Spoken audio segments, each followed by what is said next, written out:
Oh, hey, Internet. It's Paul Walter Hauser here with my second vlog entitled Screenwriting. Glad you could join me. I think last time I was a little depressing. I'm hoping to bring it up a notch from last time. I am feeling under the weather right now. I got like a head cold, can't sleep for more than 4 or 5 hours a night thing going on. I'm probably dying, but I don't like going to the doctor, so I'm just going to let nature take its course. Um, and once again, I said it wouldn't be depressing, but we're talking about my imminent death immediately. I wanted to talk about how I got started in screenwriting because I think everybody thinks that there's a moment where you say, I was watching this movie when all of a sudden I realized I wanted to be a this, or somebody told me I was good at that, so then I started doing that.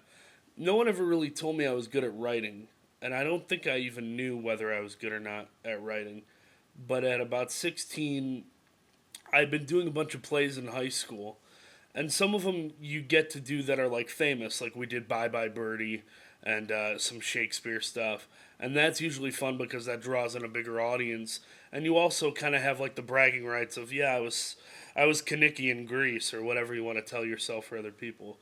Um, but then you would sort of get like crappy plays too. Like we did a play called Flying, which was kind of like independent, like pre dark independent film where it was like this teen's on pills and this teen ran away from home and this teen vomits after meals. Like we all were these like an ensemble of like dark teenage life, like something MTV would probably try to do, but with far less heart and far more sex. Um, but there were like plays like that weren't as good, but we had fun doing it anyway. But I think that's what sparked it, the idea of kind of reading something and thinking, I think I can do that. I think I can do this better or do something else that I would rather be in. So I started writing comedy. I immediately thought of a buddy comedy, a scenario with two guys who are best friends and they kind of goof around. So I thought of the names Jonas and Briggs, and I started handwriting just dialogue, not even action or anything, because I didn't know how to write a script. I just started. So I wrote like 30 pages, maybe 40 pages of a screenplay called Jonas and Briggs about two best friends who are in a band together and work together at this toy store, and they find out that they have a connection in the music industry that they never knew, so they're going to go drive out to LA to try to become famous musicians. Kind of the idea of like Midwestern naivete, like um, kind of doing the fish out of water thing where someone goes somewhere and it's not what they expected it to be. So it wasn't some genius idea for a first screenplay, but it got me going.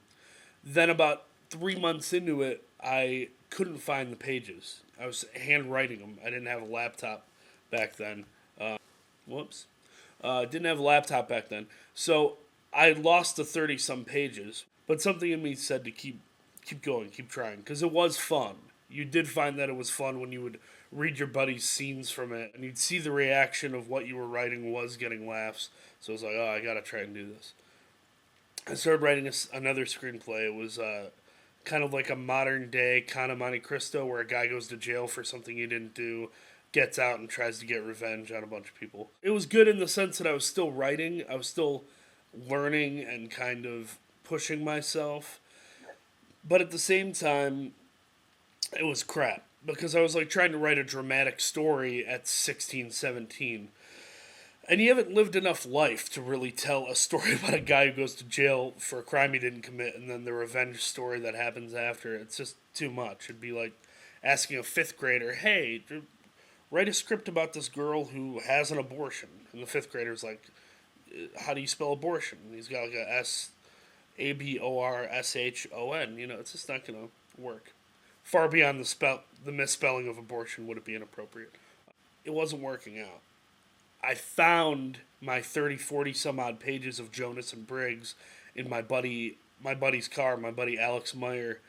It was in the back of his trunk underneath a bunch of crap, and I realized like I must have thrown it in there with my backpack or something one day. So I found that, started writing, finished that.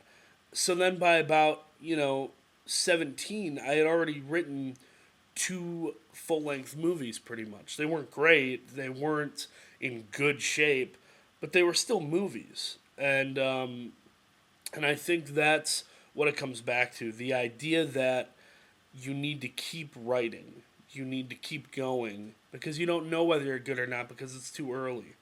Um, and eventually, those two scripts led me to go to a screenwriting seminar, which led to my third screenplay, which actually became my senior project in high school, which also got me a manager at one of the best management companies in Los Angeles. So stay tuned to find out more about that in part two of how I became a screenwriter.